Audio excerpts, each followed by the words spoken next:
Hello बच्चों, कैसे हैं आप लोग। उम्मीद करता हूं मजे में होंगे और आपने ऑब्जर्वेशन की जो ये राह हम लोगों ने चुनी है, इस राह को अपनी लाइफ में इंप्लीमेंट किया होगा। अब देखो, इस ऑब्जर्वेशन की राह पर हमारे लिए सबसे बड़ी अच्छी बात क्या हो रही है कि चीजें, जिन चीजों को हम याद किया करते थे, एक्चुअली में नेचर हमको उन चीजों को डिस्कवर करके खुद ब खुद प्रदान कर रहा है। इंस्टेड कि हम उन चीजों को याद करें, हम उन चीजों को समझ पा रहे हैं, क्योंकि हमारा पहला कदम ही ऑब्जर्वेशन का कदम था। दूसरा कदम सही सवाल पूछने का था, और पूछने के लिए जिस भाषा का हम लोग प्रयोग कर रहे थे वो मैथमेटिक्स का था।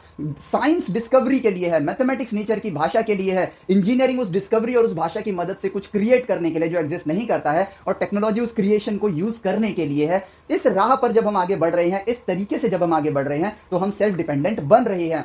और आज का जो हमारा लेक्चर है वो है आपका ट्रिग्नोमेट्रिक फंक्शंस का लेक्चर, जिसके अंदर अगेन हम लोग चीजों को याद नहीं करने वाले हैं कि भाई इसका डोमेन ये होता है, उसका रेंज ये होता है, साइन के लिए ये वाला फॉर्मूला लगेगा, कॉस के लिए ये वाला फॉर्मूला लगेगा। नहीं, बल्कि हम लोग यहां पर चीजों को ऑब्जर्व करेंगे और उन रिजल्ट्स तक नेचर से बातचीत करते हुए पहुंचेंगे। जितनी मैथमेटिक्स हमें आती है, हम उसी मैथमेटिक्स का यूज करके नेचर से कम्युनिकेट करेंगे, और नेचर हमें खुद ब खुद उन जवाबों तक पहुंचाएगा, जिसको अगर हम ऑब्जर्वेशन की राह से करेंगे तो लाइफ लॉन्ग हमें याद रहता है। लाइफ लॉन्ग हम उसकी उसकी जो असली मीनिंग है उसके साथ कनेक्टेड रहते हैं, ताकि आगे चल के जब हमें उनको यूज करना हो तो हमें उनके रियल मीनिंग्स पता हो। तो अब देखो, हम लोग जानते हैं कि एक फ्रेम ऑफ रेफरेंस क्या होता है। हमारे प्रीवियस लेक्चर्स को अगर हम ट्रिग्नोमेट्री से उठाएं, सो वी नो कि फ्रेम ऑफ रेफरेंस क्या है, ग्राफ क्या होता है। और आज के लेक्चर में हम लोग ट्रिग्नोमेट्रिक फंक्शंस को फ्रेम ऑफ रेफरेंस पे ऑब्जर्व करेंगे और ग्राफ पे उसको स्टडी करेंगे। फ्रेम ऑफ रेफरेंस और ग्राफ में क्या डिफरेंस होता है, ये ट्रिग्नोमेट्री का हमारा सबसे पहला लेक्चर था, जो कि आप अगर सीक्वेंस में जाओगे तो आपको वहां पे प्लेलिस्ट में भी मिल जाएगा, और एप्लीकेशन में आपने देखा होगा कि that is our first lecture. Some important mathematical findings वाले प्लेलिस्ट में भी वो आप ऑलरेडी ऑब्जर्व कर चुके होंगे। ठीक है। अब देखो, ट्रिग्नोमेट्री क्या है, जिसकी शुरुआत ओरिजिन हुई थी हमारे एक राइट एंगल ट्राइंगल से। फिर हमने जब उसको फर्दर स्टडी करना स्टार्ट किया, नेचर में ऑब्जर्व करना स्टार्ट किया, तो वो ट्राइंगल से बाहर निकल के बियॉन्ड 90 डिग्री वो आगे बढ़ा और फ्रेम ऑफ रेफरेंस के साथ एसोसिएट हुआ। ट्रिग्नोमेट्री हमारे लिए एक डेटाबेस की तरह काम करता है, जिसमें हम लोग उस डेटाबेस की मदद से एंगल्स को बता सकते हैं। एंगल्स और साइड्स के बीच में रिलेशन हम लोग प्लॉट करके रखते हैं, और जब किसी बड़े ट्राइंगल पे या बड़े फ्रेम ऑफ रेफरेंस पे हमें काम करना होता है, तो इस डेटाबेस की मदद से हम उसका एंगल या फिर उसका डिस्टेंस या हाइट या फिर आप हाइपोटेन्यूज की लेंथ अगर आपको निकालनी है तो आप निकाल पाते हो। ये ट्रिग्नोमेट्री का असली एसेंस है, असली मीनिंग है और असली रोल है नेचर के अंदर। और फिर उसी चीज को जब हम ऑब्जर्व कर रहे थे, तो हमें फर्दर जो जितने भी फॉर्मूला जिनको हम याद किया करते हैं, जैसे sign A plus B, cos A plus B, minus B आप ले लो, tan ए प्लस माइनस बी ले लो, tan 2a, sin 2a, 3a, 4a, ये सारी चीजें कैसे नेचर में ऑब्जर्व करके इजीली हम लोग देख सकते हैं। तो ऑब्जर्वेशन की ताकत तो भाई हम लोग समझ चुके हैं कि भाई ये बहुत ही बेहतरीन टूल है, और जितने भी महान वैज्ञानिक, मैथमेटिशियन या सक्सेसफुल पीपल रहे हैं, उनका सबसे पहला टूल ही ऑब्जर्वेशन रहा है। तो भाई याद करके चीजों को कोई फायदा हो ही नहीं रहा है। जो सक्सेसफुल पीपल्स ने फॉलो किया है, हमें भी वही फॉलो करना है, और वो क्या है, ऑब्जर्व करना। तो अब हम लोग जानते हैं कि अब हम ऑब्जर्व करना स्टार्ट करते हैं कि भाई हमारे पास एक फ्रेम ऑफ रेफरेंस है। ठीक है, फ्रेम ऑफ रेफरेंस है जो कि पर्सन टू पर्सन डिपेंड करता है। एक बार और बता देता हूं, पॉजिटिव एक्स एक्सिस वो होती है जहां पे वो पर्सन देख रहा है, ठीक है, और उसके पीछे वाली डायरेक्शन होती है नेगेटिव एक्स एक्सिस। एंड आपका जो ये लेफ्ट हैंड साइड होता है, यानी कि पॉजिटिव 90 डिग्री पे जो टर्न होता है, वो आपका पॉजिटिव वाई एक्सिस है, एंड राइट साइड वाला जो है वो आपका नेगेटिव वाई एक्सिस है। और इसी के बेसिस पे हमें यूनिकनेस मिलती है चारों क्वाड्रेंट्स के अंदर, क्योंकि यहां पर आपके दोनों कोऑर्डिनेट्स पॉजिटिव रहेंगे, यहां पर आपका एक्स नेगेटिव, वाई पॉजिटिव, और एक्स पहले वाई बाद में क्यों आता है, बिकॉज हमने इसको स्टैंडर्ड बनाया है। तो ये यहाँ पे दोनों नेगेटिव, और यहाँ पर एक्स पॉजिटिव, वाई नेगेटिव। तो इन्हीं डिफरेंसेस की वजह से हमारे पास एक यूनिकनेस आती है, और इसी यूनिकनेस की वजह से हम लोग ट्रिग्नोमेट्री को बियॉन्ड 90 डिग्री एक्सटेंड कर पाए थे। अब देखो, sine theta is a ratio of perpendicular to hypotenuse. ठीक है, अब हम यहां पे देखेंगे कि y as a function of sine, और यहां पर हम थीटा को रिप्रेजेंट करते हैं x के साथ। ठीक है, क्या ये फंक्शन है, ये रिलेशन है, वो ऑब्जर्वेशन से पता चलेगा। अगर ये फंक्शन रिलेशन है, जो कि है, फंक्शन है रिलेशन में से कुछ ना कुछ तो होगा ही। ठीक है, तो इसकी डोमेन क्या होगी और इसकी रेंज क्या होगी, इसी तरीके से कॉस का भी और टैन का भी। तो ये वाले पार्ट हमें अब ऑब्जर्व करने शुरू करने हैं। तो अगर मैं फ्रेम ऑफ रेफरेंस में साइन थीटा को ऑब्जर्व करूं, तो फ्रेम ऑफ रेफरेंस में हम जानते हैं कि एक्स एक्सिस मेरी बेस लाइन है, एक्स एक्सिस मेरी बेस लाइन है, और वाई एक्सिस मेरी परपेंडिकुलर लाइन है। तो यहां पर परपेंडिकुलर लाइन है, तो अगर मैं कोई भी कोऑर्डिनेट लेता हूं एक्स एक्सिस पर, ठीक है, अगर मैं एक्स एक्सिस पर कोई कोऑर्डिनेट लेता हूं, तो यहां पर एंगल क्या होगा, मेरे पास एंगल मुझे क्लियरली नजर आ रहा है कि एंगल हम लोग मेजर करते हैं पॉजिटिव एक्स एक्सिस के साथ। So my angle is 0 degree या फिर 0 रेडियन। ठीक है, उस पर जो कोऑर्डिनेट आएगा ऑब्वियसली वो कुछ a,0 आएगा क्योंकि y कोऑर्डिनेट आपके पास 0 है। सो अब अगर मैं यहां पर साइन 0 की वैल्यू को देखना चाहूं तो साइन 0 की वैल्यू क्या आएगी, सिंपली परपेंडिकुलर लेंथ कितनी है यहां पर। अगर मैं इसको ट्रायंगल की तरह देखूं तो परपेंडिकुलर लेंथ मेरे पास 0 है और हाइपोटेन्यूज लेंथ मेरे पास a के इक्वल है, तो 0 डिवाइड बाई a इक्वल्स 0। यानी कि एंगल की वैल्यू यानी कि x मेरे पास क्या है, x मेरे पास एंगल है। तो अगर मैं उसको ग्राफ पे प्लॉट करना स्टार्ट करूं तो 0 पे उसकी वैल्यू 0 आएगी। और यहां से एक और ऑब्जर्वेशन आ रही है, at angle 0 degree your base equals hypotenuse, base equals hypotenuse. ठीक है, देखो ऑब्जर्व करके बता रहे हैं, ये याद करने की जरूरत नहीं है, नीचे से बात करना सीखो, ऑब्जर्व करना सीखो, दैट्स इट। तो यहां पे क्लियरली दिख रहा है कि बेस और हाइपोटेन्यूज हमारा इक्वल है। अब बढ़ते हैं किसी एक पर्टिकुलर एंगल पर, चलो यहां पे बढ़ते हैं। तो यहां पे मैं कोऑर्डिनेट लेता हूं a, b और यहां पर वैल्यू आती है, यहां पे ये मेरा एंगल बनता है कुछ, लेट से ये एंगल मेरे पास x है, तो यहां पे मैं कहता हूं ये मेरा हाइपोटेन्यूज है जो कि किसके इक्वल होगा, under root of a square plus b square. And perpendicular length मेरे पास किसके इक्वल होगी, b के इक्वल होगी। एंड हम लोग जानते क्या है, हम लोग ऑब्जर्व कर सकते हैं कि जो आपका परपेंडिकुलर है b और हाइपोटेन्यूज जो है a square plus b square, b will be less than under root of a square plus b square. और सिर्फ इस जगह पे नहीं, हर जगह पर, क्योंकि हर जगह वो एक राइट एंगल ट्रायंगल बनाएगा और वहां पर हमेशा b की लेंथ हाइपोटेन्यूज से क्या होगी, छोटी होगी। b की लेंथ हमेशा उससे क्या होगी, छोटी होगी। तो इस रेशियो की वैल्यू लेस देन 1 आएगी, इस रेशियो की वैल्यू क्या आएगी आपकी, लेस देन 1 आएगी। और फिर यहां पर अगर आप ऑब्जर्व करोगे, ऑब्जर्व, ठीक है, ना कि याद करना है। अभी देखो b की वैल्यू छोटी है, ठीक है, फिर थोड़ा आगे गए तो b की वैल्यू बढ़ रही है और h की वैल्यू भी बढ़ रही है, ठीक है, h की वैल्यू बढ़ रही है। लेकिन अगर आप ऑब्जर्वेशन पे जाओगे, जैसे जैसे एंगल बढ़ रहा है आपका, ठीक है, ऑब्जर्व, यहां पर हमें देखो याद नहीं करना है, ऑब्जर्व करना है, जैसे जैसे एंगल इंक्रीज हो रहा है आपका ये जो न्यूमरेटर है यानी कि परपेंडिकुलर की लेंथ, वो आपकी इंक्रीज हो रही है, वो आपकी क्या हो रही है, इंक्रीज हो रही है। तो ये वैल्यू जैसे जैसे x इंक्रीज करेगा वैसे वैसे ये रेशियो भी आपका क्या करेगा, इंक्रीज करेगा, वैसे वैसे ये रेशियो भी क्या करेगा आपका, इंक्रीज करेगा। और जब आप 90 डिग्री पर आ जाओगे, ठीक है, जब आप 90 डिग्री पर आ जाओगे तो आप नोटिस करोगे कि बेस की वैल्यू आपकी 0 हो गई है और इस टाइम परपेंडिकुलर और हाइपोटेन्यूज आपके इक्वल हैं। 0 डिग्री पर बेस एंड हाइपोटेन्यूज इक्वल थे और 90 डिग्री पर परपेंडिकुलर एंड हाइपोटेन्यूज आपके इक्वल हैं। तो बेसिकली एक ऑब्जर्वेशन मिलती है, a straight line, a horizontal straight line is a right angle triangle with p equal to 0 and a vertical straight line is also a right angle triangle with b equal to 0 and p equal to h and यहां पर b equal to h। देखो ये observation काम की है ना।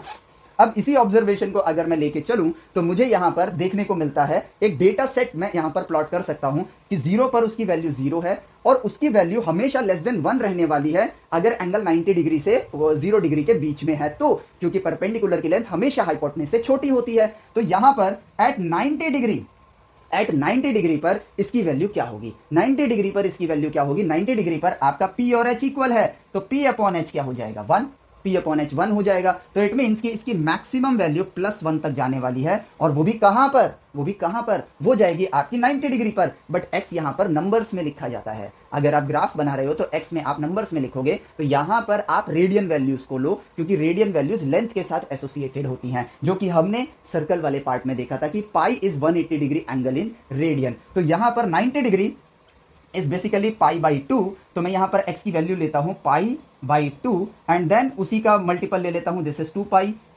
By 2 यानी कि पाई हो जाएगा 3 पाई बाई 2 एंड देन यहां पर आ जाएगा 2 पाई, ठीक है, 2 पाई आ जाएगा। सो इस पॉइंट पर इसकी वैल्यू होगी मैक्सिमम एंड देन फर्दर हम आगे ऑब्जर्व करते हैं, 90 डिग्री के बियॉन्ड चलते हैं, एंगल आप पॉजिटिव एक्स एक्सिस से लोगे। अब आपका जो y कोऑर्डिनेट है वो तो पॉजिटिव है और ये आपका देखो हाइपोटेन्यूज। अब यहां पर अगर आप देखोगे कि y अपॉन में हाइपोटेन्यूज, आप यहां पर वैल्यू कैसे निकालोगे, लेट से ये आपके पास एंगल है तो साइन x विल बी, यहां पे कोऑर्डिनेट है -a, b, so that will be b upon में under root of a square plus b square. Again ये लेस देन 1 हो गया, अगेन ये लेस देन 1 हो गया और पाई पे जब हम चलते हैं यानी कि पाई बाई 2 से पाई के बीच में वो लेस देन 1 रहेगा और पाई पे अगर हम आते हैं, मान लो यहां पर वो लेते हैं, तो एंगल क्या है मेरे पास, पाई, एंगल क्या है, पाई है मेरे पास। तो यहां से हम एक चीज और बता सकते हैं कि a line towards positive X axis is equal to p equal to 0 b equal to h और a line towards positive y axis is b equal to 0 p equal to h। A line towards negative x axis is equal to, आप क्या देख पा रहे हो कि p आपके पास 0 है, ठीक है, and b equal to h है, b इक्वल टू आपका h है, बट अगर डायरेक्शन के साथ इसको इंप्लीमेंट किया जाए तो यहां पर आ जाएगा b आपके पास नेगेटिव है बट h आपके पास पॉजिटिव है, हाइपोटेनस आपके पास पॉजिटिव है, क्योंकि हाइपोटेनस में आप क्या करते हो, आप सिर्फ आगे बढ़ते हो, आगे बढ़ने को हम लोग पॉजिटिव कहते हैं। प्लस माइनस डायरेक्शंस होते हैं, उस वाले लेक्चर में हमने इन चीजों को बहुत ही डिटेल में डिस्कस किया है, और हम इसीलिए कहते हैं कि सीक्वेंस को फॉलो करना जरूरी है, क्योंकि हर चीज आपस में कनेक्टेड है। हम लोग इस तरीके से आधा ज्ञान जो हमारे, एक तो ये एजुकेशन सिस्टम क्या कर रहा है, मेन चैप्टर्स जो ज्ञान के लिए होते हैं उनको ही डिडक्ट करता जा रहा है कि बच्चों पे बर्डन ना पड़े। एक्चुअली में इससे बर्डन पड़ रहा है, और जो हम कह रहे हैं ना कि हम लोग सिलेबस को कट कर रहे हैं ताकि बच्चा इस पे क्या बोलते हैं, रटने पे फोकस ना करके, कम सिलेबस होगा तो सोचने पर ध्यान देगा, उसकी मतलब थिंकिंग स्किल्स को इंप्रूव करेगा, ऐसा नहीं कर रहे हैं, क्योंकि थिंकिंग स्किल्स यहाँ पे इंप्रूव नहीं हो रही है, बल्कि वो स्ट्रेस में कन्वर्ट हो रही हैं। द रीजन बीइंग कि हमें उस चीज की इंफॉर्मेशन ही नहीं है, जिस इंफॉर्मेशन को मुझे यहां पर इंप्लीमेंट करना है, उसकी वजह से क्या होता है कि हम सोचते हैं, लेकिन हमको यह पता ही नहीं होता है कि हमें सोचना कहां है, और हम सोचते ही रह जाते हैं बट कंक्लूजन तक नहीं पहुंचते हैं, और जब जरूरत से ज्यादा सोचने पर कंक्लूजन नहीं निकलता है तो स्ट्रेस होता है और डिप्रेशन होता है। और तो और इसके ऊपर फिर हमारे सिस्टम के अंदर आपका सिलेबस आगे पीछे कर रखा है। मीन्स कि जब आप ट्रिग्नोमेट्री पढ़ ही रहे हो तो इनवर्स ट्रिग्नोमेट्री 12th में, ट्रिग्नोमेट्री 11th के अंदर है, ठीक है, प्लस आपको 11th के फिजिक्स पढ़ने के लिए कैलकुलस चाहिए, तो कैलकुलस की जो इंट्रोडक्शन है वो भी 7th चैप्टर में आई गेस दी हुई है, और जो मेन जो जिस चीज की इंपॉर्टेंस हमारे लिए 11th की पूरी एंटायर फिजिक्स के अंदर है वो वाली कैलकुलस हमारे लिए 12th ग्रेड में है। वेक्टर फिजिक्स में दूसरे चैप्टर में आ जाएगा, लेकिन फिजिक्स के अंदर आपकी मैथमेटिक्स पार्ट 2 के अंदर आफ्टर कैलकुलस डिफरेंशियल इक्वेशन आपका वेक्टर को इंट्रोड्यूस किया जाता है। तो यहाँ पे जो कनेक्शन है ना वो ही आपका डिसरप्ट हो रखा है। तो इसीलिए हम लोग क्या कर रहे हैं, आप लोगों के लिए चीजें सीक्वेंस में लेकर आ रहे हैं, तो उस सीक्वेंस को फॉलो करना जरूरी है। कई बार आप एप्लीकेशन पर जब वीडियोस को देखते हो तो आपको लगता है यार ये तो 12th का पार्ट है, तो क्यों जरूरी है, वो सीक्वेंस के लिए जरूरी है। और सीक्वेंस का बेनिफिट आपको मैं बताता हूं, सबसे बड़ा बेनिफिट ये है कि एक्चुअली में अगर आप सीक्वेंस में पढ़ोगे तो 150 डेज के अंदर आप फिजिक्स एंड मैथमेटिक्स को फिनिश कर सकते हो 11th 12th मिला के।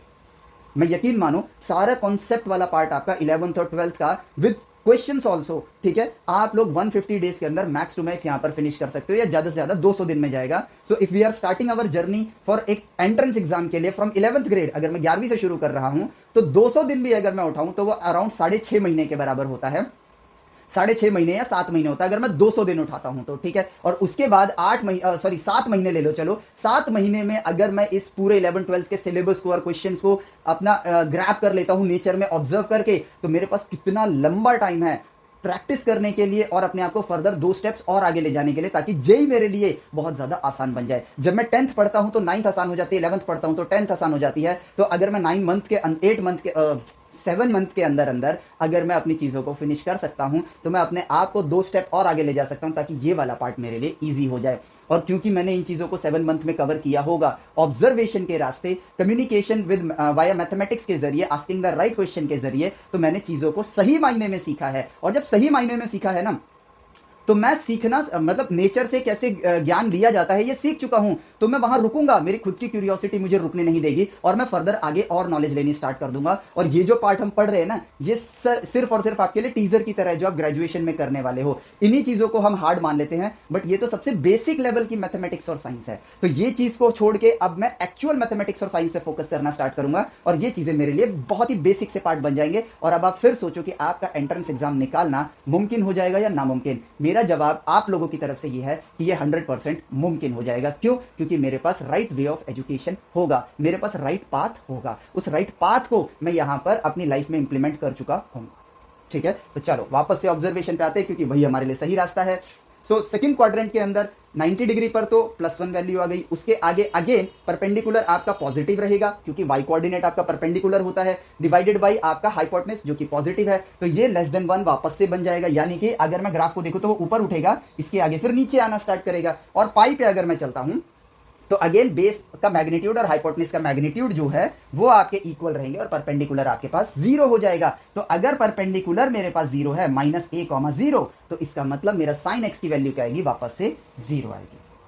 ठीक है, वापस से वो वैल्यू क्या आने वाली है, 0 आएगी। और अब उसके बाद आगे बढ़ते हैं थर्ड क्वाड्रेंट के अंदर, तो यहां पर एक कोऑर्डिनेट लेते हैं -a, -b, और फिर यहां पर हम लोग एंगल क्या होगा, पॉजिटिव एक्स एक्सिस के साथ होगा। तो हम लोग बढ़ चुके हैं बियॉन्ड पाई, यानी कि 180 डिग्री के आगे बढ़ चुके हैं। यानी कि अब इसके आगे निकलेंगे एंगल मेरे पास बियॉन्ड पाई है, बियॉन्ड 180 डिग्री है, तो अब अगर मैं देखूं तो y कोऑर्डिनेट मेरे पास नेगेटिव है, ठीक है, नेगेटिव, और हाइपोटेन्यूज मेरे पास है under root of a square plus b square, वही रहने वाला है। तो ये नेगेटिव, ये पॉजिटिव, और मैग्नीट्यूड में b is always less than under root of a square plus b square. तो यहां पर वैल्यू क्या हो जाएगी, नेगेटिव में चली जाएगी, और 3π/2 मेरा अगला पड़ाव है। तो 3π/2 पे अगर मैं देखूं तो यहां पर मेरे पास क्या वैल्यू आती है उसको देखना। ये आपका y एक्सिस है, और यहां पर हाइपोटेन्यूज और परपेंडिकुलर का मैग्नीट्यूड सेम है। हाइपोटेन्यूज और परपेंडिकुलर का मैग्नीट्यूड सेम है, यानी कि इस वाले पार्ट पे आते हैं, परपेंडिकुलर का मैग्नीट्यूड और हाइपोटेन्यूज का मैग्नीट्यूड सेम है, बट परपेंडिकुलर का साइन नेगेटिव है, वेरस हाइपोटेन्यूज का साइन आपका पॉजिटिव है, ठीक है। तो P अगर आपका नेगेटिव है, मैग्नीट्यूड में इक्वल है, लेकिन एक नेगेटिव है एक पॉजिटिव है, तो यहां पर वैल्यू क्या आएगी आपके पास, सिंपली -1 आएगी। तो इसकी मिनिमम वैल्यू जो आ गई, यहां पर लेते हैं हम -1, तो ये वाले पॉइंट पे ये साइन आपका, साइन x की वैल्यू, साइन 3π/2 की वैल्यू आपकी -1 के इक्वल होगी। अब आपको दिख ही रहा है, ठीक है, आपके पास यहां पे a माइनस भी आएगा, यानी कि y कोऑर्डिनेट आपके लिए क्या है, नेगेटिव है। तो अब आपके पास hypotenuse again magnitude of b से बड़ा है, तो वो लेस देन 1 हो जाएगा, बट नेगेटिव साइड पे ही रहेगा, और फिर ये बढ़ते बढ़ते वापस से क्या जाएगा, 2π पर जाएगा, जो कि बेसिकली आपका एंगल 0 को ही रिप्रेजेंट कर रहा है। तो वहां पे अगेन वैल्यू क्या होगी, 0 होगी। और इस ग्राफ को जब हम प्लॉट करते हैं तो वो ग्राफ कुछ इस तरीके से आता है, ये ऐसे आता है। सारी वैल्यूज को जब हम देखते हैं, ठीक है, ज्यादा देखने की जरूरत नहीं होती है, थोड़ी बहुत वैल्यूज को जब हम देखते हैं, ये यहां है, और ये रहा देखो मेरा साइन एक्स का ग्राफ, ठीक है। अब इसके आगे बढ़ते हैं, ठीक है, 2π के आगे बढ़ते हैं, ठीक है। जैसे 2π प्लस 30 डिग्री, यानी कि 360 प्लस 30 डिग्री मीन्स आपको मैं ले चुका हूं कहां पर, 390 डिग्री पर ले आया हूं। इट मीन्स कि मैं अब एंगल को कुछ इस तरीके से देख रहा हूं कि अगर मैं ये वाली लाइन को देख रहा हूं, इस ब्लैक वाले ट्रायंगल को देख रहा हूं, तो मेरा एंगल है 360 प्लस 30, यानी कि 390 डिग्री पर आ गया हूं मैं। तो अब मैं बियॉन्ड 2π आगे बढ़ रहा हूं। तो वहां पर अगर मैं अब ध्यान से देखूं तो मेरे पास जो कोऑर्डिनेट है वो a, b है, यानी कि यही वैल्यूज वापस से रिपीट होने वाली है। अगर मैं इस एंगल को ऐसे लूं, 360 प्लस में ये वाला एंगल, तो मैं गया 2π के आगे। अब मैं 2π के आगे दूसरी बार सेकंड क्वाड्रेंट के अंदर आया हूं, यानी कि जो पैटर्न यहां पर हुआ, कोऑर्डिनेट तो वही रहने वाला है, coordinate as it is behave करेगा। तो यानी कि अब ये फंक्शन अपने आप को क्या करेगा, रिपीट करेगा, ये फंक्शन अपने आप को रिपीट करना स्टार्ट करेगा। और सेम अगर मैं नेगेटिव एक्स में चलूंगा तो अगेन आप यहां पर ये देख पाओगे, और हाँ, नेगेटिव एक्स वाला आपको ऑब्जर्व करना है, ठीक है, ये अपने आप को क्या करेगा, रिपीट करेगा। और यही से हमने जो फंक्शन वाले चैप्टर में पढ़ा था, मैंने कहा था कि 11th ग्रेड के बच्चों को ये देखने को मिलेगा ट्रिग्नोमेट्री के अंदर कि साइन एक्स आपके लिए एक पीरियोडिक फंक्शन है, और जिसका मैं अगर पीरियड निकालूं तो पीरियड यहां पर क्या निकल कर आएगा, इसका पीरियड निकल कर आएगा, देखो 2π के बाद ये अपने आप को रिपीट कर रहा है। So lambda is equal to 2π।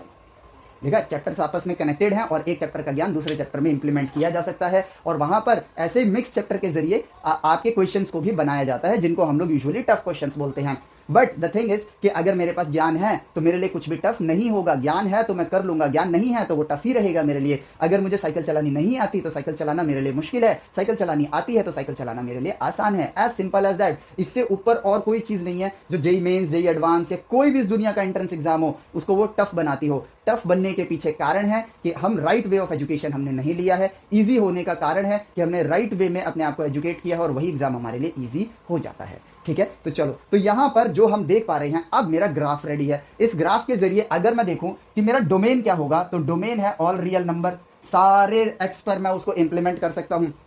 360 के बाद फर्दर आगे कंटिन्यू, 2 बार 360 यानी 720 प्लस एंगल कर सकता हूं मैं, तो आगे बढ़ सकता हूं। और अगर मैं रेंज को देखूं यहां पर, तो मुझे क्लियरली दिख रहा है कि इसकी वैल्यू +1 से लेकर -1 के बीच में ही रहेगी, +1 से लेकर -1, क्योंकि P हमेशा h से छोटा होता है। 90 डिग्री पर ही ये और ये आपके क्या होते हैं, इक्वल होते हैं, और ये आपका -90 या फिर 270 डिग्री पर ये दोनों इक्वल होते हैं, बट साइन ऑपोजिट होता है। तो +1 से लेकर -1 इसकी रेंज हो जाएगी, यानी कि -1 से लेकर +1, that is my range for sine x, ठीक है। अब हमारी राह तैयार है, अब चीजें फटाफट होनी स्टार्ट हो जाएंगी। अब देखो कैसे, अब मैं अगला फंक्शन लेता हूं y is equal to cos X, ठीक है, और साइन एक्स के साथ ही पुट करता हूं ताकि हमें इन चीजों का आइडिया भी हो जाए। तो cos 0 हमारी राह तैयार है। अब आपको x कोऑर्डिनेट लेना है, क्योंकि बेस क्या है आपके पास, x कोऑर्डिनेट। तो cos में जो 0 डिग्री पर बेस और हाइपोटेन्यूज आपके क्या हैं, इक्वल हैं, यानी 0 डिग्री पर cos की वैल्यू क्या आएगी, +1, ठीक है। फिर चलते हैं आपके इनके बीच में, ठीक है। तो एज यूजुअल बेस भी हमेशा हाइपोटेनस से क्या होता है, छोटा होता है, यानी कि ये वैल्यू लेस देन 1 रहने वाली है, ठीक है। और 90 डिग्री पर देखें तो बेस की वैल्यू क्या होती है, 0, तो 0 divide by hypotenuse is equal to 0, तो यानी कि पाई बाई 2 पर उसकी वैल्यू क्या आएगी, 0। और सिमिलरली पाई पर क्या आएगी, अब पाई पर देखते हैं हम लोग, इसके बीच में बेस हाइपोटेनस से छोटा होगा, लेस देन 1 हो जाएगा। और यहां पर देखेंगे तो आपको वैल्यू मिलेगी बेस और हाइपोटेनस की वैल्यू इक्वल मैग्नीट्यूड में, बट बेस का साइन हाइपोटेनस से अपोजिट होता है, यानी कि आपको यहां पर वैल्यू मिलेगा -1।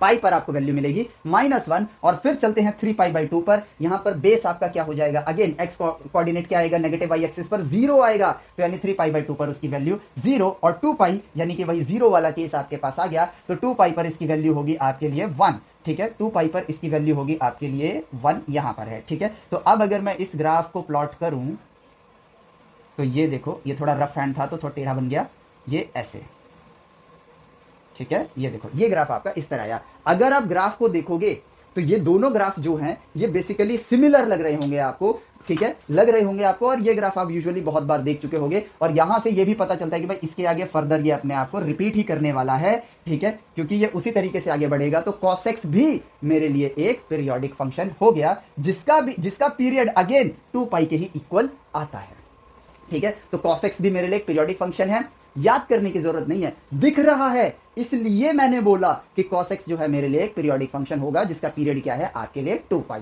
अब देखो, अब बढ़ते हैं यहां पर cos x में, और sin x को हमने ऑब्जर्व कर लिया। तो cos x की अगर मैं डोमेन की बात करूं तो अगेन वो भी रियल नंबर है, और इसकी भी वैल्यू +1 से लेकर -1 के बीच में है, तो इसकी भी रेंज आपके लिए आ गई -1 to 1। तो देखो डोमेन रेंज आपका cos x का कितना इजीली आ गया। अब बढ़ते हैं आपके लिए यहां पर, इसी में हम लोग tan x के ग्राफ को प्लॉट करते हैं, ठीक है। tan x के ग्राफ को अगर मैं देखूं फ्रेम ऑफ रेफरेंस पे, ठीक है, जिसमें x एक्सिस पे मैं लिख लेता हूं base equals hypotenuse, y axis पर लिख लेता हूं परपेंडिकुलर इक्वल्स हाइपोटेनस, यहां पर magnitude of base equals magnitude of hypotenuse, यहां पर magnitude of perpendicular equals magnitude of hypotenuse, ठीक है। तो ये डेटा हमारे पास अवेलेबल है। तो 0 डिग्री पर tan x क्या होगा मेरे लिए, tan x क्या होगा, परपेंडिकुलर अपॉन बेस।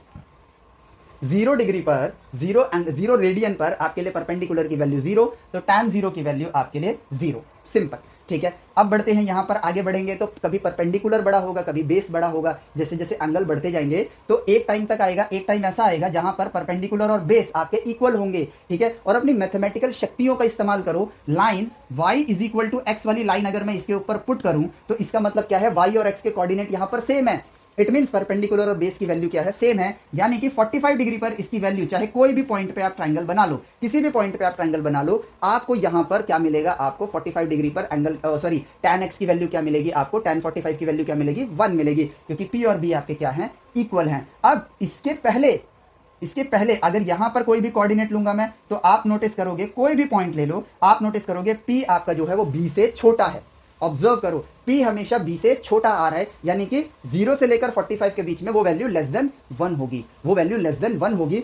45 डिग्री पे वो वैल्यू 1 को पहुंचेगी, और इसके आगे एक लाइन ले लो और कोई भी पॉइंट ले लो, आपको क्लियरली दिखेगा, कोई भी पॉइंट ले लो, आपको क्लियरली दिखेगा कि p is greater than b, यानी कि अब जो यहां पर आप देख रहे हो वो देख रहे हो कि p की वैल्यू b से बड़ी है, यानी कि numerator is greater than denominator, it means ये वैल्यू आपकी 1 से बड़ी हो जाएगी। और 90 डिग्री पर जब आप जाओगे तो आपका b की वैल्यू क्या है, 90 डिग्री पर बेस की वैल्यू आपके लिए 0 होती है, any number divided by 0 equals infinity, ठीक है। तो इंफिनिटी को हम लोग क्या लिखते हैं, नॉट डिफाइंड। तो अब चलते हैं भाई पाई बाई 2 पे चलते हैं यहां पर, ठीक है, इधर से थोड़ा सा सफाई करना पड़ेगा यहां से, ठीक है। तो अब देखो 90 डिग्री अपने लिए इंपॉर्टेंट पॉइंट है, तो 90 डिग्री पर हम एक डॉटेड लाइंस बना लेते हैं, ठीक है। सो अगर मैं बात करूं ये 0 से 90 के बीच में यहां पर पाई बाई 4 है, तो इस पॉइंट तक आते आते इस पॉइंट पर उसकी वैल्यू 1 होगी, तो ये देखो बढ़ के क्या हो गया, 1 हो गया, ठीक है। ये बढ़ के आपका क्या हुआ, 1 हुआ, और उसके बाद फिर ये फर्दर बढ़ेगा, लेकिन 90 तक जाते जाते ये कहां चला जाएगा, इंफिनिटी पर चला जाएगा, कहां जाएगा, इंफिनिटी पर।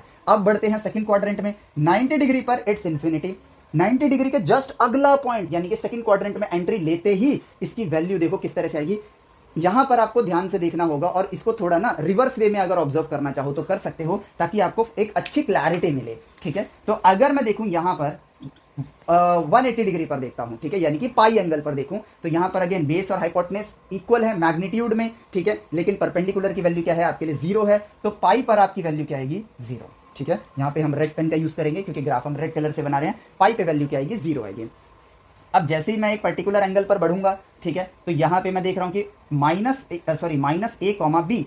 अब आप नोटिस करोगे कि परपेंडिकुलर आपका पॉजिटिव है, बेस आपका नेगेटिव है, ठीक है। और यहां पे जो 45 था, तो ये 135 डिग्री का एंगल जो होता है, यानी कि 45 डिग्री की रेप्लिका होती है, ठीक है। इस पे तो आपके लिए मैग्नीट्यूड में एक्स का मैग्नीट्यूड और वाई का मैग्नीट्यूड, एक्स कोऑर्डिनेट और वाई कोऑर्डिनेट का मैग्नीट्यूड क्या रहने वाला है, सेम रहने वाला है। It means but sign opposite होगा, तो यहां पर आपको वैल्यू मिलेगी -1, यानी कि 135 डिग्री पर, यानी इस पॉइंट पर आपको देखो वैल्यू मिलेगी -1। और इसके इधर अगर मैं देखूं यहां पर, तो यहां पे आप नोटिस करोगे कि मैग्नीट्यूड में परपेंडिकुलर बेस से बड़ा है, यानी कि और बट आपका एक साइन क्या है, कोऑर्डिनेट क्या है आपके लिए, नेगेटिव है, इसलिए आपकी वैल्यू -1 से नीचे जाएगी, -1 के नीचे जाएगी। और 135 डिग्री के बाद में जो एंगल है यहां पर वो -1 के ऊपर रहेगी, मतलब वाई कोऑर्डिनेट में ये -1 है, इस जोन में ये वैल्यू -1 के नीचे रहने वाली है, और इस जोन में ये वैल्यू -1 के ऊपर रहने वाली है, ठीक है। और अब अगर मैं देखूं जैसे जैसे मैं 90 डिग्री को, ठीक है, 90 डिग्री को अप्रोच कर रहा हूं इस पॉइंट पे, मान लो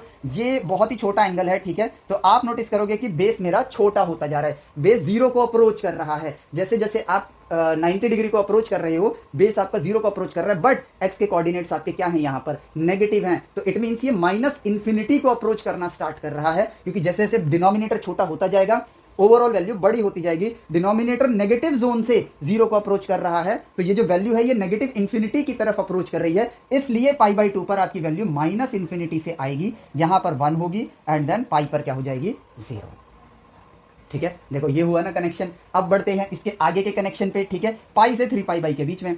ऑब्वियसली यहां पर आपके लिए क्या होगा, अगेन 180 प्लस 35, 180 प्लस 45, सॉरी, ठीक है, 5 12 225 डिग्री जो लाइन होती है वही y इक्वल टू एक्स वाली लाइन है। यहां पर दोनों कोऑर्डिनेट्स की वैल्यूज क्या होंगी, चाहे कोई भी पॉइंट ले लो, परपेंडिकुलर और बेस का लेंथ क्या रहेगा, लेंथ इक्वल रहेगा, और कोऑर्डिनेट में तो दोनों नेगेटिव हैं, यानी कि इस लाइन पर अगर मैं देखूं तो कोई भी ट्रायंगल अगर मैं देख लूं तो यहां पर 225 डिग्री के एंगल पर मुझे मिलेगा +1, क्योंकि बेस भी नेगेटिव है, परपेंडिकुलर भी नेगेटिव है, negative divide by negative is positive, तो इन दोनों के बीच में जो पॉइंट आता है ये, यहां पर देखो वैल्यू हमारे पास 1 आ गई।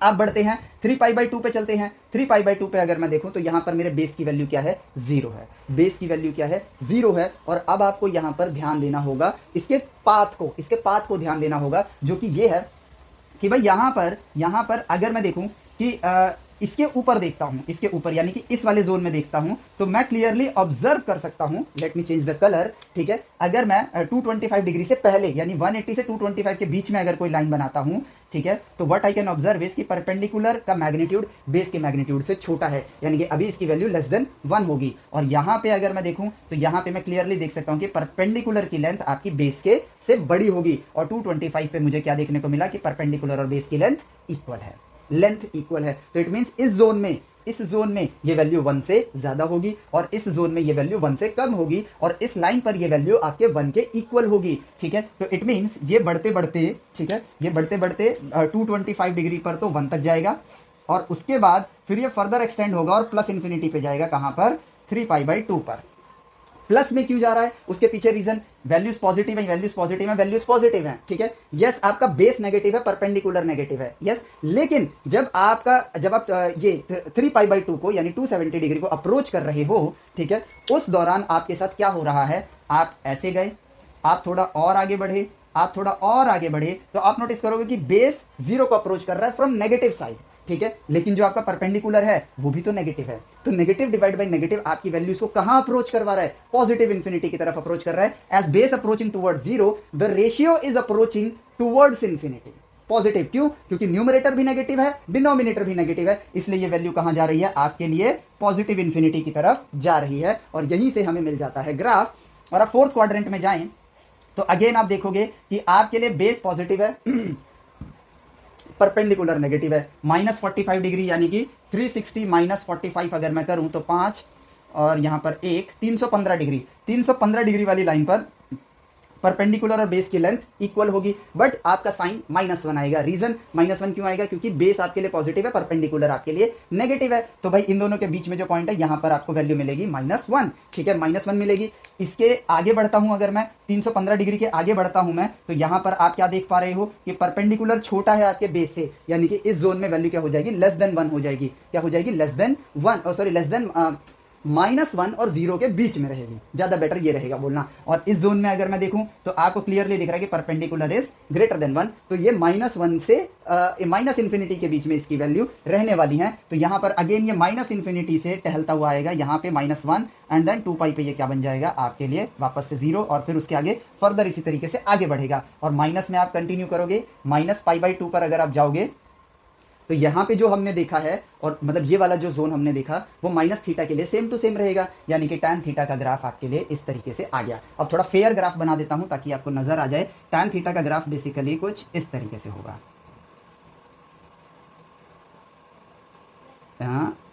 ठीक है। So what you can notice is कि भाई यहां पर tan θ का जो ग्राफ है वो अपने फंक्शन को अगेन रिपीट कर रहा है, वो अपने फंक्शन को देखो रिपीट कर रहा है। इट मींस कि tan x ऑब्जर्व करके बता पा रहा हूं कि ये भी एक पीरियोडिक फंक्शन है, ये भी एक पीरियोडिक फंक्शन है जिसमें पीरियड लेंथ अगर मैं देखूं तो इसके रिपीटिशन को अगर मैं देखूं, अगर π/2 से 3π/2 के बीच में देखूं तो इस पीरियड में, ठीक है, उसके बाद यहां से लेकर यहां पर आ जाएगा और यहां से -π/2 से +π/2, यानी कि पाई लेंथ पर अगर आप इन दोनों को सब्ट्रैक्ट करोगे 270 - 90 इज इक्वल टू 180। ठीक है, तो आपके लिए यहां पर पीरियड लेंथ कितनी आ रही है? पाई।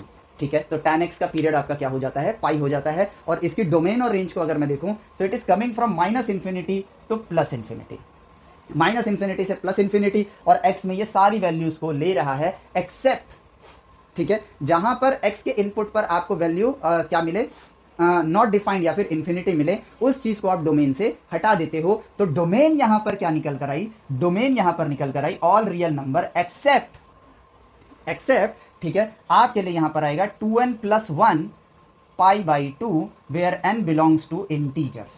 ठीक है, अब ये 2n + 1 क्या है? ठीक है, अगर आपको सारे नंबर्स लिखने हैं you represent it by n, अगर आपको सिर्फ इवन नंबर्स डिनोट करने हैं रिप्रेजेंटेड बाई 2n, अगर आपको ऑड नंबर रिप्रेजेंट करना है represented by 2n + 1 where n belongs to integer. कैसे? आप खुद देखो, n इक्वल टू सारे वो करने हैं 1, n तो आप 1 2 3 ही लोगे, ठीक है, और इंटीजर है तो -1 -2 -3 इस तरह लोगे। बट 2n में क्या होगा? 1 लोगे तो 2 बन जाएगा, 0 लोगे तो 0 बन जाएगा, 2 लोगे तो 4 बन जाएगा, 3 लोगे तो 6, 4 लोगे तो 8, -1 लोगे तो -2 -4 -6 -8। ठीक है, अब 2n + 1 में देखें अगर हम, तो 2n + 1 के अंदर अगर मैं n की वैल्यू 0 लेता हूं तो 1 आएगा, 1 लूंगा तो 3 आएगा, 2 1 2 + 1 3 हो गया, 2 लूंगा तो 4 + 1 5, 3 लूंगा तो 6 + 1 7। बेसिकली ऑड वाले इवन वाले में अगर 1 ऐड कर दोगे तो वो आपका क्या बन जाएगा? इवन वाले में अगर आप +1 ऐड कर दोगे तो वो क्या बन जाएगा? आपके लिए ऑड नंबर बन जाएगा। इस तरीके से इस चीज को ढूंढा गया और यहां पर मैथमेटिकल रिप्रेजेंटेशन आपकी आ गई। So domain is all real number accept 2n + 1 π/2, क्योंकि π/2 एंड 3 π/2। अब यहां ऑब्जर्व करो, ये है 1 π/2, ये है 3 π/2, तो अगला जो आएगा ना आपके पास ये वाला पॉइंट, ये क्या होगा? 5 π/2। ठीक है, आप खुद नोटिस करो, 0 π/2, ठीक है, अब देखो 0 π/2, 2 π/2, 3 π/2, 4 π/2, ठीक है, तो ये बना 5 π/2, तो यहां पर नॉट एग्जिस्ट। ठीक है, 6 π/2, 7 π/2, यानी कि 7 π/2 आया यहां पर, तो ये देखो आपके लिए कौन सा नंबर आ रहा है? ऑड नंबर आ रहा है। इसलिए आपकी डोमेन हो गई all real number except odd number multiply π/2 n belongs to integers. ठीक है, आप नेगेटिव में भी चले जाओ, -1 π/2 -3 π/2, आप अगर एंगल उल्टा भी लेके जाओगे -π/2 होगा, और यहां से जब यहां जाओगे तो -3 π/2 होगा। तो ये आ गई आपकी डोमेन, और रेंज आ गई आपके पास, ऑल रियल नंबर, जो कि है -∞ से +∞, या फिर आप ऐसे लिख लो ऑल रियल नंबर। अब इसी चीज को दिमाग में रख के आप लोगों के लिए टास्क निकल कर आता है, let us observe the functions का, मतलब let us observe on the graph. हम किसको ऑब्जर्व करेंगे? सेक थीटा को, सेक एक्स को, कोसेक एक्स को और कॉट एक्स को ऑब्जर्व करेंगे, और उनकी डोमेन रेंज हम लोग निकालेंगे। और यहां से ये साबित हो गया कि सारे सारे ट्रिग्नोमेट्रिक फंक्शंस हमारे लिए क्या होते हैं? पीरियोडिक इन नेचर होता है। और ग्राफ पे ऑब्जर्व करके सेक का, कोसेक का और कॉट का आप लोग मुझे एप्लीकेशन पर या फिर यूट्यूब पर अपने रिजल्ट को पोस्ट करके जरूर शेयर करना, ठीक है, ताकि मेरे को ये बिलीव हो कि हाँ हम लोग ऑब्जर्वेशन की राह पर आगे बढ़ चुके हैं। ठीक है, सो ये देखो, डोमेन, रेंज, इन सारी चीजों को निकालना बिल्कुल भी मुश्किल काम नहीं है, ये बहुत ही आसान है। और अगर हम ऑब्जर्व करेंगे तो हम चीजों को बहुत ही आसानी से समझ पाएंगे और चीजों के साथ कनेक्ट कर पाते हैं। ठीक है, चीजों के साथ हम लोग कनेक्ट कर पाते हैं। अब यहां पर ये जो कनेक्शन है ना हमारा, ठीक है, यही एक्चुअल चीज है जो हमें बिल्ड करना है। और अगर आप ट्रिग्नोमेट्री के सारे लेक्चर्स को एक बार सीक्वेंस में देखो, ठीक है, तो आपको ये चीज नजर आएगी कि चीजें नेचर से ही डिस्कवर्ड हैं। चीजें इजीली समझी जा सकती हैं, बट हम उसको डायरेक्शन उल्टी पढ़ते हैं। हम नेचर से ऑब्जर्व करके ज्ञान नहीं लेते हैं, हम ज्ञान लेकर भविष्य में नेचर में उसको इंप्लीमेंट करना चाहते हैं। अरे भाई, जो चीज पास्ट में हो चुकी है उस चीज को भविष्य में करके आप कुछ नया थोड़ी करोगे। जिस तरह से उसको खोजा गया है उस तरह से उसको ज्ञान प्राप्त कर लो और उसके बाद नेचर में उस चीज के लिए काम करो जो चीज आज तक नहीं की गई है। पास्ट को दोहरा के हम भविष्य में कुछ नयापन थोड़ी ला पाएंगे। हमें पास्ट से ज्ञान लेना है ताकि भविष्य में कुछ नया किया जा सके। ठीक है। सो इसी चीज को हमेशा ध्यान में रखो। और अगर आपको लग रहा है कि यार हम लोग आपको सही लेक्चर दे रहे हैं, सही नॉलेज प्रोवाइड कर रहे हैं, राइट वे प्रोवाइड कर रहे हैं, तो प्लीज अपने दोस्तों के साथ इन लेक्चर्स को शेयर करो। ठीक है, अपने दोस्तों को एप्लीकेशन पर लाओ। एप्लीकेशन पे डिस्ट्रैक्शन नहीं है, प्लस वहां पे टेस्ट सीरीज आपको मिलेगी जो कि आपकी नॉलेज को टेस्ट करेगी, और जेई मेंस और एडवांस वाले टेस्ट सीरीज भी वहां पर रहेंगे। ठीक है, और यूट्यूब पर भी आप उनको सब्सक्राइब करवा सकते हो। ठीक है, सो इस लेक्चर के लिए इतना ही। मिलते हैं आपसे नेक्स्ट लेक्चर में। Till then take care, bye bye, जय हिंद।